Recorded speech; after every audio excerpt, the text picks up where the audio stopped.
Jelang pelaksanaan pemilu tahun 2024 ini, pihak Komisi Pemilihan Umum Kota Palembang akan memperketat pengawasan dan pengamanan di daerah perbatasan.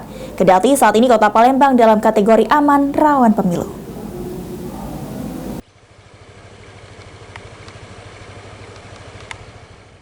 Jelang pelaksanaan pemilu tahun 2024 ini, pihak Komisi Pemilihan Umum KPU Kota Palembang akan perketat pengawasan dan pengamanan di daerah perbatasan.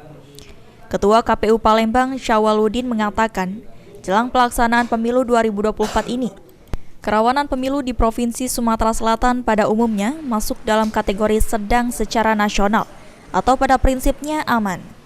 Sementara untuk di Kota Palembang sendiri memang masuk dalam kategori aman, namun khusus untuk daerah perbatasan masih akan menjadi perhatian, oleh sebab itu butuh kerjasama untuk pengamanan.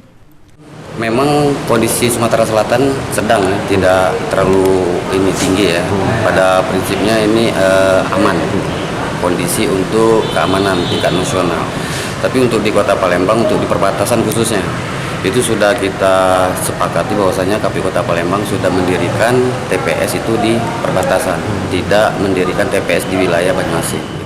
Sementara itu, Dandim 0418 Palembang, Kolonel CZI Arif Hidayat mengatakan, daerah di Palembang memiliki kerawanan tersendiri. Namun untuk yang menjadi fokus pada pemilu 2024 adalah daerah perbatasan yang pasti akan ada persoalan.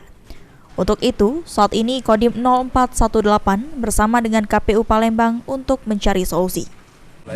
Kita masih ada persoalan, jadi kita lagi membuat formula, kita buat konsep tertentu bersama dengan polisi dan pemerintah daerah untuk menyelesaikan persoalan tersebut.